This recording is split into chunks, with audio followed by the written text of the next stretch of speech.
Perkenalkan, saya Komang Emma Marsita Dewi. Saya adalah dosen di Program Studi Ilmu Administrasi Negara, Fakultas Ilmu Sosial dan Ilmu Politik Universitas Warmadewa. Spesialisasi saya adalah kebijakan publik. Pada kesempatan ini, saya akan menjelaskan teknik pengajaran saya dalam mata kuliah kebijakan publik. Mata kuliah kebijakan publik merupakan mata kuliah dengan bobot SKS sebanyak 3 SKS. Namun, sebelum saya menjelaskan teknik pengajaran saya dalam mata kuliah kebijakan publik, saya akan menjelaskan deskripsi singkat mata kuliah kebijakan publik dan capaian pembelajaran mata kuliah kebijakan publik. Secara singkat, mata kuliah kebijakan publik merupakan mata kuliah yang berupaya untuk memberikan kemampuan kepada mahasiswa untuk memiliki pemahaman dasar atas kebijakan publik, pendekatan-pendekatan dalam kebijakan publik, aktor-aktor dalam kebijakan publik, dan proses kebijakan publik yang dimulai dari formulasi kebijakan hingga pada tahap evaluasi kebijakan. Adapun capaian pembelajaran dalam mata kuliah kebijakan publik yang terdiri dari 3 capaian pembelajaran. Yang pertama yaitu memahami konsep dasar kebijakan publik, yang kedua yaitu memahami ruang lingkup kebijakan publik, sistem kebijakan publik, proses kebijakan publik, dan juga pendekatan-pendekatan dalam kebijakan publik. Dan yang ketiga yaitu memahami aktor-aktor dalam kebijakan publik dan peran masing-masing aktor dalam kebijakan publik. Agar mahasiswa mencapai capaian pembelajaran mata kuliah kebijakan publik, saya membagi materi menjadi topik-topik bahasan ke dalam 14 kali pertemuan yang terdiri dari sifat dan tipologi kebijakan, aktor-aktor dalam kebijakan, pendekatan-pendekatan dalam kebijakan, agenda setting dan perumusan masalah, formulasi kebijakan, model-model dalam pembuatan keputusan, implementasi kebijakan, evaluasi kebijakan, pengambilan keputusan, dampak kebijakan, dan analisis kebijakan. Nah, itulah deskripsi singkat tentang mata kuliah kebijakan publik. Sekarang saya akan menjelaskan teknik pengajaran saya dalam mata kuliah kebijakan publik. Teknik pengajaran saya dalam mata kuliah kebijakan publik yaitu delivery, interaction, dan assessment. Dalam pengajaran, saya menggunakan metode pembelajaran Student Centered Learning atau dikenal dengan SCL. SCL adalah metode pembelajaran di mana menempatkan mahasiswa sebagai subjek pembelajaran. Di mana dengan SCL ini, mahasiswa memiliki peluang untuk belajar lebih mandiri, lebih aktif, dan dapat memahami materi belajar dengan kemampuan dan kapasitas individu masing-masing. Untuk mendukung SCL, saya menggunakan metode Small Discussion Group atau kelompok diskusi kecil, di mana saya membagi mahasiswa menjadi kelompok-kelompok kecil untuk mempresentasikan topik-topik bahasan setiap minggunya. Dengan presentasi kelompok, mereka akan berdiskusi dengan teman-teman satu tim untuk dapat menyiapkan bahan presentasi yang akan dipresentasikan di depan kelas. Melalui presentasi kelompok, mahasiswa dipaksa untuk belajar mandiri, mencari tahu melalui buku, artikel ilmiah, ataupun sumber lainnya terkait materi yang akan dipresentasikan. Melalui hasil pencarian mandiri, nantinya mereka akan berdiskusi dengan kelompok satu tim dan menyiapkan serta menyusun materi yang akan dipresentasikan di depan kelas. Agar seluruh mahasiswa mendapatkan peluang dan kesempatan yang sama dalam pembentukan kelompok dan urutan presentasi, saya mengundi mahasiswa untuk membentuk kelompok dan mengundi urutan kelompok yang akan maju presentasi setiap minggunya, sehingga mahasiswa merasa adil dalam pembagian kelompok dan juga urutan dalam presentasi. Tidak hanya presentasi kelompok, untuk mendukung SCL, saya juga melemparkan case-case study terkait dengan kebijakan publik, terutama pada proses kebijakan publik, yaitu proses formulasi hingga pada evaluasi kebijakan. Sehingga mahasiswa akan belajar untuk mencari tahu case-case study terkait dengan kebijakan publik. Untuk interaction atau interaksi dengan mahasiswa, selama perkuliahan akan terjadi interaksi dengan mahasiswa. Ketika saya mengajar dengan Zoom, mahasiswa bebas untuk bertanya ketika mereka tidak memahami atau kurang penjelasan terkait materi yang saya ajarkan. Selain itu, mahasiswa juga dapat berdiskusi melalui forum diskusi yang tersedia di halaman LMS yang sudah disediakan oleh pihak universitas. Dengan LMS, saya juga dapat memantau seluruh kegiatan mahasiswa termasuk kehadiran, tugas, dan juga ujian-ujian yang telah saya berikan. Untuk asesmen atau sistem penilaian, saya telah menjelaskan kepada mahasiswa terkait penilaian pada saat pertemuan pertama berbarengan dengan RPS dan kontrak kuliah, sehingga mahasiswa mengetahui seluruh bobot nilai dari masing-masing komponen penilaian. Adapun komponen penilaian saya yakni terdiri dari kehadiran, keaktifan, tugas, presentasi kelompok, ujian tengah semester, dan ujian akhir semester. Berikut adalah tayangan cuplikan saya mengajar dalam mata kuliah kebijakan publik. Oke, apakah sudah terlihat? Sudah, Bu. Sudah, Bu. Sudah, oke. Saya akan mulai. Kita dari yang pertama.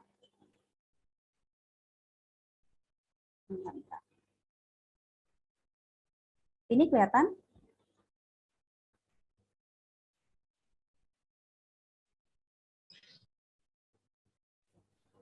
Kelihatan, Bu. Kalau saya giniin kelihatan? Apa kecil?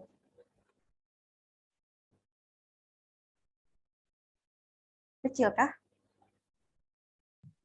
Bebas, Bu. Sama-sama jelas, Bu. Oke, begitu nih. Oke, ini adalah salah satu tahapan dalam proses kebijakan publik, yaitu implementasi kebijakan. Ada yang sudah pernah dengar implementasi kebijakan? Pasti sudah kan ya? Ini udah bukan hal yang asing buat kalian. Oke, apa sih sebenarnya itu implementasi? Seperti yang kalian ketahui bahwa implementasi kebijakan adalah salah satu proses dalam kebijakan publik. Dia ada setelah formulasi kebijakan. Nah, implementasi kebijakan itu adalah kegiatan untuk mendistribusikan keluaran kebijakan yang dilakukan oleh implementator kepada kelompok sasaran sebagai upaya untuk mewujudkan tujuan kebijakan. Jika kalian lihat pada bagian di bawah atau di dalam slide, ada beberapa poin yang saya tulis di dalam bagian. Yang pertama yaitu adanya policy output, yang kedua yaitu ada delivery, yang ketiga yaitu ada target group, yang keempat itu ada implikasi, dan yang kelima yaitu ada policy outcome. Ini adalah poin-poin yang bisa membantu kalian untuk mendefinisikan apa itu implementasi kebijakan.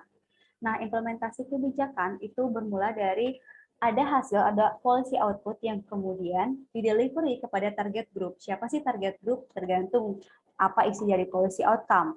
Kemudian dari target group ada yang namanya implikasi yang kemudian berdampak pada policy outcomes. Kalian bisa pahami nggak perbedaan dari policy output dan policy outcome? Ada yang mau share sama saya? Siapa tahu udah ada yang emang sudah tahu dan sudah pernah baca. Apa sih bedanya policy output dan policy outcomes? Kira-kira ada yang mau share nggak sama saya? Ada yang mau share kah? Ya, oke. Kalau gitu saya kasih poin bahwa yang namanya policy output itu adalah hasil jangka pendek yang dirasakan ketika kebijakan itu dilaksanakan. Tapi apa sih policy outcomes? Itu adalah kayak seperti dampak jangka panjang yang merupakan tujuan dari kebijakan tersebut. Jadi bedanya policy output dan policy outcomes. Kalau policy output itu hasil jangka pendeknya, kalau policy outcomes itu hasil jangka panjangnya. Contohnya misalnya ada kebijakan bantuan kepada UMKM dalam masa pandemi COVID misalnya seperti itu. Policy output-nya yaitu bahwa UMKM menerima bantuan. Tapi apa sih policy outcomes-nya? Policy outcomes-nya jauh, jadi jangka panjang yang dipikirkan dari kebijakan itu sendiri, yaitu misalnya adalah makin berkembangnya UMKM meskipun ada dalam masa pandemi COVID kayak gitu. Jadi itulah bedanya policy output dan policy outcomes. Jadi implementasi tidak hanya sekedar bagaimana mengimplementasikan suatu kebijakan atau kebijakan yang dihasilkan, tapi sudah memikirkan yang lebih panjang bagaimana sih policy outcomes-nya. Sampai di sini bisa dipahami? Saya terlalu cepat kah? Enggak, Bu. Oke, kalau gitu saya lanjut. Oke. Nah, ini pada slide berikutnya kita akan mengetahui mengapa sih diperlukan studi implementasi. Jika kita melihat pandangan klasik atau pandangan dulu si para pembuat kebijakan, itu mereka berpikir bahwa proses yang paling sulit dalam proses pembuatan kebijakan itu adalah proses agenda setting dan perumusan masalah.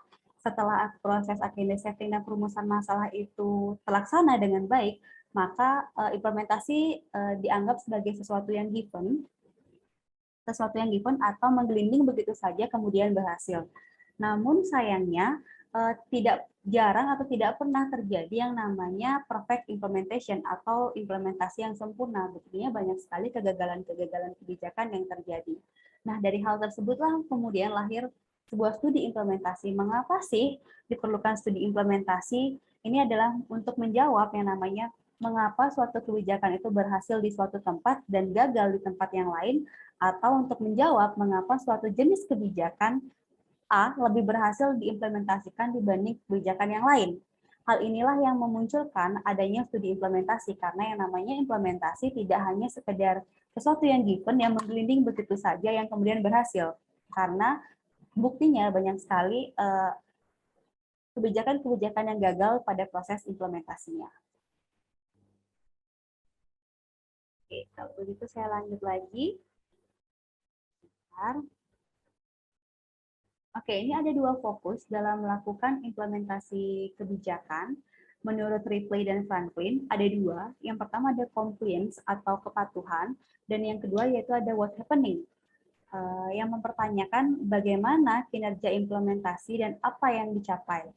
Seperti ada dalam beberapa hal yang penting yang menjadi poin-poin fokus dari implementasi, yaitu banyaknya aktor yang terlibat. Yang kedua yaitu ada kejelasan tujuan, yang ketiga yaitu ada partisipasi semua unit pemerintahan, dan yang keempat yaitu ada faktor-faktor yang mempengaruhi implementasi. Kalau saya terlalu cepat atau ada yang ingin ditanyakan, bisa langsung ditanyakan saja ya. Saya takut nanti ke belakangnya mungkin lupa atau terlalu lama. Oke, ini ada variabel dalam studi implementasi. Ada dua variabel dalam studi implementasi. Yang pertama yaitu variabel dependent, dan yang kedua yaitu variabel independent. Apa sih variabel dependent dan apa sih variabel independent? Kalau variabel dependent yaitu variabel yang dipengaruhi, sedangkan variabel independent yaitu variabel yang mempengaruhi. Nah, siapa sih variabel dependent dalam studi implementasi? Jelas, variabel yang dipengaruhi yaitu kinerja kebijakan publik dan pencapaian kebijakan. Sedangkan variabel independennya yang mempengaruhi kinerja kebijakan dan pencapaian kinerja kebijakan publik yaitu faktor-faktor yang mempengaruhi kebijakan, mempengaruhi kinerja kebijakan. Apa saja sih faktor-faktornya? Mari kita lihat. Nah, ini adalah faktor-faktor penentu keberhasilan implementasi. Yang pertama ada logika kebijakan itu sendiri, yang kedua yaitu ada kemampuan pelaksana dan ketersediaan sumber daya, yang ketiga ada manajemen yang baik, yang keempat ada lingkungan di mana kebijakan diimplementasikan. Oke, saya akan memberikan sedikit penjelasan masing-masing poinnya. Yang pertama, logika kebijakan itu sendiri. Apa sih itu logika kebijakan itu sendiri? Secara logika, apakah kebijakan itu bisa diimplementasikan ataupun tidak? Itu menurut kajian-kajian dari teori-teori, dari pemikiran-pemikiran si perumus kebijakan. Nah, apabila secara logika sudah tidak bisa diimplementasikan, maka sudah bisa dipastikan bahwa keberhasilan implementasi tidak akan pernah terwujud. Sedangkan apabila secara logika ini memang sudah bisa diimplementasikan sesuai dengan tujuan, sasaran sudah jelas, maka sudah dapat dipastikan keberhasilan implementasi akan mungkin bisa dicapai. Yang kedua yaitu kemampuan pelaksana dan ketersediaan sumber. Yang namanya sumber daya itu akan sangat mempengaruhi keberhasilan implementasi. Apabila secara logika, secara tujuan, secara sasaran sudah jelas, tetapi tidak terdapat sumber daya yang memadai, maka sudah dapat dipastikan juga bahwa keberhasilan implementasi akan sulit dicapai. Apa saja sih sumber daya yang dibutuhkan? Sumber daya tidak hanya semata-mata secara finansial, tetapi sumber daya juga berarti manusia. Nah, sumber daya manusia itu adalah kemampuan seorang implementer dalam mengimplementasikan suatu kebijakan. Itu termasuk dalam sumber daya. Maka dari itu, ketika ada sumber daya manusia, jadi yang menentukan keberhasilan implementasi, apakah si sumber daya ini memiliki kemampuan untuk melaksanakan implementasi kebijakan. Itu juga akan mempengaruhi yang namanya keberhasilan implementasi. Yang ketiga yaitu manajemen yang baik. Di sini yang menjadi fokus dari manajemen yang baik yaitu hubungan antara atasan dan bawahan. Apakah ada dukungan dari atasan ketika akan mengimplementasikan kebijakan? Jadi ketika dalam suatu organisasi tidak terjadi manajemen yang baik, tidak terjadi dukungan dari pimpinan, maka bisa dipastikan keberhasilan implementasi juga akan sulit dicapai karena yang namanya dukungan organisasi atau dukungan dari pimpinan itu sangat diperlukan. Yang terakhir yaitu lingkungan di mana kebijakan itu diimplementasikan. Nah, ini sebenarnya terkait dengan mengapa sih studi implementasi diperlukan seperti yang sudah saya jelaskan pada slide sebelumnya, bahwa yang namanya lingkungan itu akan sangat mempengaruhi keberhasilan implementasi. Belum tentu misalnya kebijakan A berhasil di Kota Denpasar, tapi belum tentu kebijakan A yang sama persis berhasil diterapkan di kabupaten-kabupaten lain di Provinsi Bali, seperti misalnya Kabupaten Gianyar, Kabupaten Buleleng, Kabupaten Tabanan misalnya. Kenapa? Karena masih banyak karena lingkungan sangat mempengaruhi. Apa saja sih lingkungannya? Bisa secara demografis, bisa secara geografis, bisa juga seperti kebiasaan, adat, itu juga termasuk lingkungan. Nah, yang namanya lingkungan ini sangat mempengaruhi implementasi kebijakan. Belum tentu kebijakan yang berhasil di Kota Denpasar akan berhasil juga di Kabupaten Gianyar, Kabupaten Karangasem, ataupun kabupaten lainnya di Provinsi Bali. Nah, ini adalah 4 poin yang menjadi penekanan untuk sebagai faktor penentu keberhasilan implementasi. Ini adalah ringkasan dari beberapa ahli. Jadi ada beberapa poin yang bisa kita ringkas bahwa penentu keberhasilan implementasi itu bisa lihat dari logika kebijakan itu sendiri, kemampuan pelaksana dan ketersediaan sumber, kemudian ada manajemen yang baik, dan ada lingkungan di mana kebijakan itu diimplementasikan. Oke. Kemudian sebentar. Ini sekarang kita akan masuk ke studi implementasi. Di dalam slide saya menggambarkan ada 3 generasi dalam studi implementasi. Generasi pertama, generasi kedua, dan generasi ketiga. Kalau generasi pertama itu berkembang pada tahun 1970-an hingga awal tahun 1980-an. Dengan model implementasi kebijakan yang dikembangkan adalah top-down atau forward mappings. Dengan scholarsnya atau ahlinya ada Van Meta dan Van Horn, ada Mas Mandian dan Sabaiter. Nah, apa sih top-down? Itu adalah sebuah model implementasi kebijakan di mana tujuan, sasaran itu sudah dibuat atau dirancang oleh pimpinan dan kemudian ditransfer dan didelivery kepada bawahan untuk diimplementasikan. Kelebihan dari top down ini, pimpinan sudah lebih mengetahui visi misi suatu organisasi sehingga sudah lebih dapat menggambarkan yang namanya tujuan dan sasaran secara lebih rinci dan detail. Tetapi kelemahannya bawahan merasa tidak pernah diajak untuk dalam setiap proses kebijakan. Jadi biasanya bawahan akan cenderung merasa kurang rasa memilikinya karena mereka tidak pernah diajak untuk berdiskusi atau menuangkan ide-ide mereka untuk menghasilkan suatu kebijakan.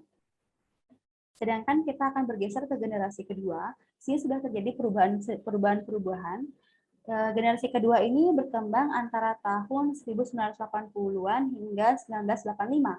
Model implementasi kebijakannya sudah berubah jadi dari top down menjadi bottom up dengan ahlinya yaitu ada Elmore, ada Lipsky. Nah, apa sih bottom up? Nah, ini kebalikan dari top down yang sudah saya jelaskan. Kalau bottom up itu bawahan atau anggota dari organisasi diajak untuk menuangkan ide-ide mereka untuk menghasilkan sebuah kebijakan. Tetapi tetap ada kelemahan dan ada kekurangannya. Kalau yang namanya kelemahannya, tidak semua bawahan memiliki kapasitas atau cara berpikir yang sama, sehingga sulit untuk menemukan titik temu atau memerlukan proses yang panjang untuk menemukan suatu titik temu dari semua anggota organisasi. Sedangkan kelebihannya, ya mereka akan merasa diajak, merasa memiliki, merasa sama-sama untuk menghasilkan kebijakan ini. Nah, ini perbedaan dari generasi 1 dan generasi kedua. Poinnya adalah ketika generasi 1 mereka masih cenderung menggunakan model top-down, kalau generasi kedua sudah menggunakan bottom-up. Nah, bagaimana saat ini atau generasi ketiga? Nah, generasi ketiga ini tumbuh mulai tahun 1985 hingga sekarang. Model implementasinya itu hybrid, yaitu gabungan dari top down dan bottom up. Dengan schoolersnya atau dengan ahlinya, yaitu ada Ripley dan Franklin, ada Winter, ada Gagain. Sampai di sini bisa dipahami atau saya terlalu cepat untuk menjelaskan?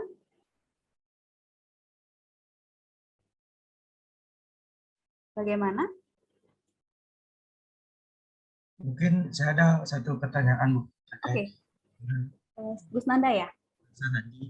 Eh, ketika pemerintah si perumus kebijakan itu buat suatu kebijakan, apakah itu sudah termasuk studi implementasi? Kan kemungkinan banyak kebijakannya itu gagal. Nah, bagaimana cara pemerintah dalam uh, mensimulasikan implementasi itu Oke. sebelum bisa dirumuskan ke masyarakat lebih luas. Oke. Ketika si perumus kebijakan, kenapa sih masih banyak saja yang implementasi kebijakan itu gagal?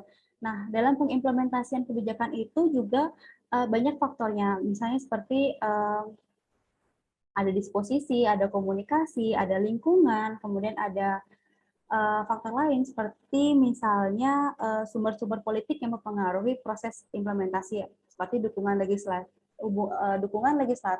dukungan eksekutif itu sangat mempengaruhi proses implementasi. Nah, ketika implementasi gagal, ada yang namanya evaluasi kebijakan. Disinilah proses pembaruan atau perbaikan dari kebijakan. Jadi pemerintah akan memperbaiki kebijakan atau kegagalan-kegagalan dalam implementasi. Jadi sebenarnya di dalam proses kebijakan itu ada yang namanya agenda setting dan perumusan masalah, kemudian diformulasikanlah sebuah kebijakan atau perumusan kebijakan, kemudian diimplementasikan, kemudian ada yang namanya monitoring dan evaluasi kebijakan. Nah, monitoring ini tidak hanya terjadi di akhir proses kebijakan, tapi monitoring juga bisa dilaksanakan ketika proses setiap pergantian proses kebijakan itu dilaksanakan. Jadi untuk mengurangi atau mengecilkan atau mengurangi kesempatan kegagalan, ada proses monitoring di dalamnya. Tapi ketika misalnya implementasi itu gagal, ada proses evaluasi kebijakan namanya.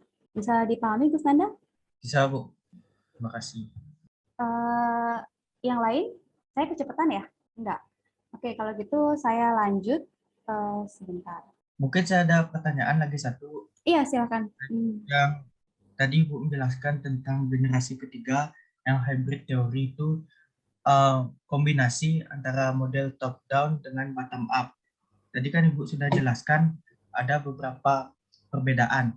Nah, bagaimana caranya di generasi ketiga ini mengcombine dengan sangat baik tentang penggabungan bottom up dengan top down? Oke.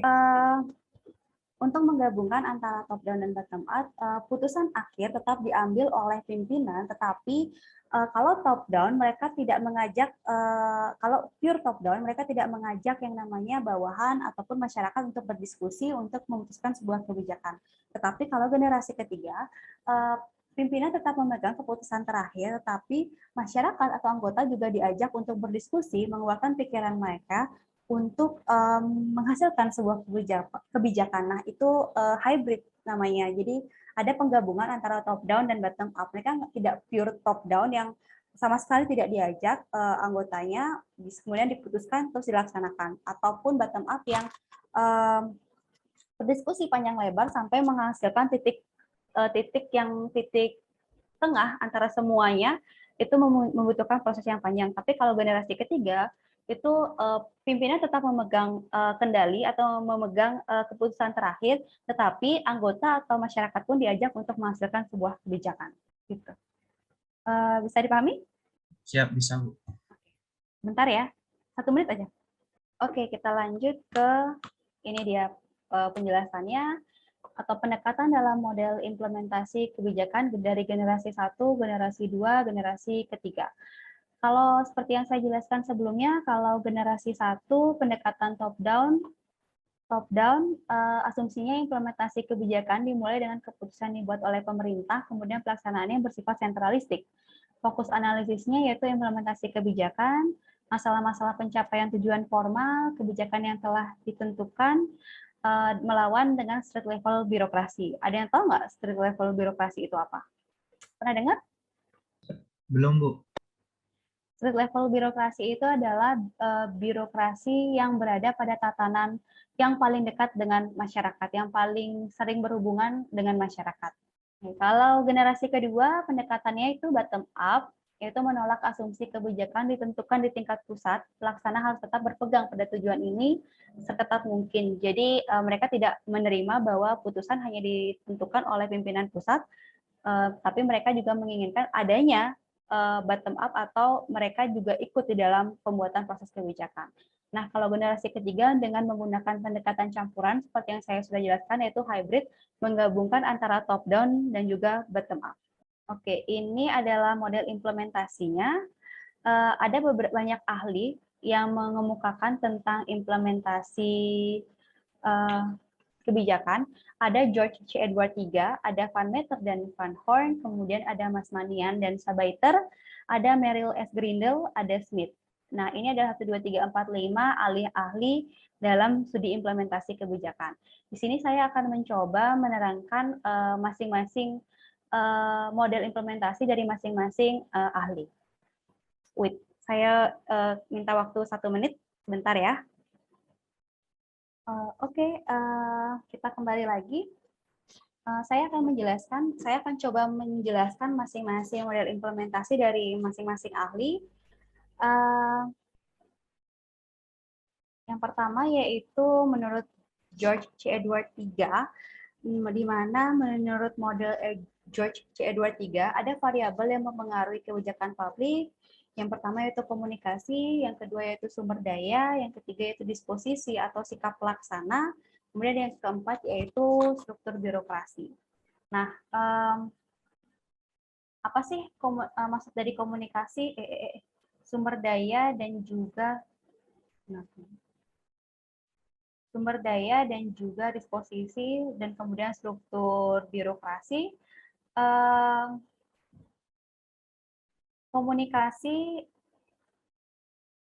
Pertanyaan saya ini, bagaimana implementasi kebijakan itu dalam penyiapan dan optimalisasi sistem penanganan komplain atau keluhan dalam pelayanan publik itu? Oh, maksudnya oke, ketika ada komplain atau ada keluhan dari masyarakat, biasanya itu pemerintah akan menampung dan kemudian nantinya akan dicarikan solusinya. Nanti akan dihasilkanlah sebuah kebijakan baru yang akan menjawab masukan-masukan atau komplain-komplain dari masyarakat. Misalnya, yang paling jelas itu sebenarnya masyarakat kerap kali mengeluhkan misalnya proses pelayanan birokrasi yang lama, berbelit-belit, terus terlalu banyak ada calo atau berbagai malpraktek birokrasi atau malpraktek administrasi kemudian dijawab oleh pemerintah dengan mencoba mereformasi birokrasi dengan menggunakan yang namanya electronic governance atau electronic government atau salah satunya menggunakan sistem. Jadi mereka menjawab itu dengan mengeluarkan sebuah kebijakan bahwa misalnya sekarang pelayanan KTP itu di distrik capil sudah menggunakan sistem, jadi sudah tidak ada lagi yang namanya calo-calo di distrik capil ataupun praktek lainnya kayak gitu. Bisa diterima Arya ya tadi? Iya Bu, bisa. Yang lainnya mungkin ada yang dibingungkan nggak poin-poin atau variabel-variabel yang mempengaruhi studi implementasi? Saya belum share ini di LMS, nanti akan saya share. Nanti mungkin kalian bisa baca materi-materinya. Selain itu, nanti kalau misalnya kalian masih tidak ada yang bisa dipahami, baru menemukan yang tidak bisa kalian mengerti, bisa kalian tulis di LMS di forum diskusi, nanti akan saya jawab di forum diskusi selama jam mata kuliah, atau nanti sampai mungkin karena ini sampai saya perpanjang sampai Rabu.